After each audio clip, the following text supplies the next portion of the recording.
I spent 3 years deployed, 3 years in sand and heat, dreaming of two things, a cold drink and her face. Her name was Clara. Every letter she sent was a lifeline, every photo a treasure I kept tucked in my helmet. She was my everything, the reason I fought so hard to come home in one piece. And beside her, in my thoughts, was Leo, my best friend since we were kids. We were brothers, inseparable. I trusted him with my life, and more importantly, I trusted him with her. Look after Clara for me, I told him before I left. Make sure she's okay. The day I landed back on home soil was surreal. The air smelled different, cleaner. I didn't call. I wanted to surprise them. I pictured it 1,000 times, walking up the porch steps of the little house Clara. And I was saving for seeing her face light up, feeling her arms around me again. I even bought a ring on my way from the base. A simple, elegant diamond. I was ready to start our forever. I got to the house, our house, and my heart was pounding. The garden was even more beautiful than I remembered. Clara always had a green thumb. I took a deep breath, walked up to the door, and used the key I still had. The door swung open into a home filled with a life I didn't recognize. New furniture, new photos on the wall. My stomach twisted. Then I heard laughter from the backyard. Her laughter. A wave of relief washed over me.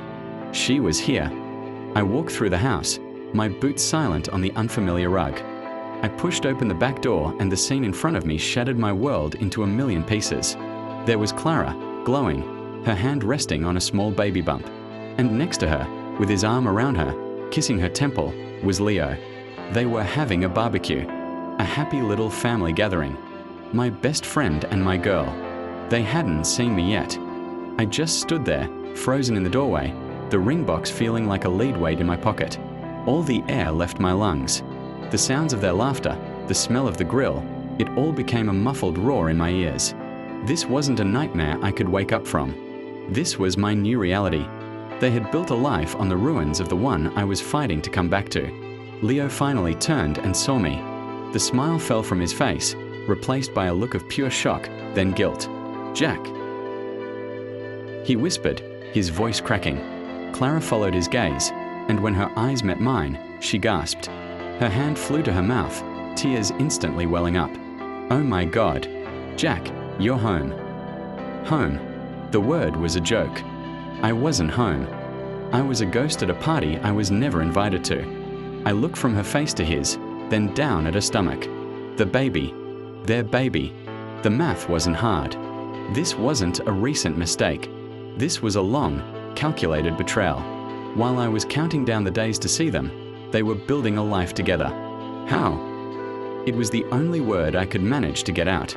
My voice was raspy, unrecognizable even to me. Clara started sobbing, unable to speak. Leo stepped forward, his hands raised as if to calm a wild animal. "Jack, man, let me explain. It happened. We didn't mean for it to. After your letters stopped for those few months, we thought the worst." My letters stopped? I never stopped writing. Every single week. I realized later that a whole batch of mail had been lost during a convoy attack. But they didn't wait. They didn't hold on. They just moved on. Conveniently, with each other. "You thought I was dead?" I asked, a bitter, hollow laugh escaping my lips. "So you decided to what? Grieve together? Fall into bed together? Get married and start a family on my grave?" The anger was a tidal wave, hot and blinding. I saw the wedding rings on their fingers. It was all there. The complete picture of my broken life. The future I had mapped out, every star in my sky, had been stolen. And not by a stranger, but by the two people I loved most in the world. I didn't stay to hear the rest of their excuses. I couldn't. I turned around and walked away. I didn't look back. I left the ring box on the kitchen counter on my way out. A final, silent testament to what they had destroyed. I walked and walked until the sun went down, the streets of my hometown feeling alien and hostile. I had survived a war, only to come home and have my heart completely annihilated. The first few months were a blur of pain. I felt like a shell of a person. Every memory was tainted. Every plan was dust. Some days, just getting out of bed felt like a battle I couldn't win. I saw them once, across the street at a grocery store. They looked happy. That was the dagger that twisted the deepest. They were happy. But you can't live in that darkness forever. One day, I woke up and decided I wouldn't let their betrayal define the rest of my life. I had fought for my country, for my future. I wasn't going to let them take that from me too. It was a slow process, a one-man mission to rebuild myself from the ground up. I started working out again, not just for army fitness, but for my mind. I reconnected with other guys from my unit. Talking to them helped.